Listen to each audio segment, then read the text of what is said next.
त्वं स्वाहा त्वं स्वधा त्वं हीव षट्कारः स्वरात्मिका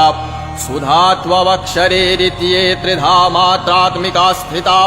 अर्धमात्रा स्थिता नित्यायानुच्चर्या विशेषतः त्वमेव सा त्वं सावित्री त्वं देवजननी परा त्ववैव धार्यते सर्वं त्वयैतत् सृज्यते जगत् त्वयैतत् पाल्यते देवी त्वमत्स्यन्ते च सर्वदा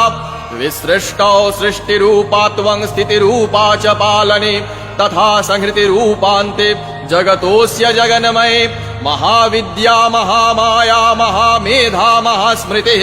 महामोहा च भवती महादेवी महासुरी प्रकृतिस्त्वं हि सर्वस्य गुणत्रय विभाविनी कालरात्रिर्महारात्रिर्मोहरात्रिश्च दारुणा त्वं श्रीस्त्वमीश्वरी त्वं ह्रीस्त्वं बुद्धिर्बोधलक्षणा लज्जा पुष्टिस्तथा तुष्टिस्त्वं शान्तिः क्षान्तिरेव च खड्गिनी शूलिनी घोरा गदिनी चक्रिणी तथा शङ्खिनी चापिनी वाणभूषण्डी परिघायुधा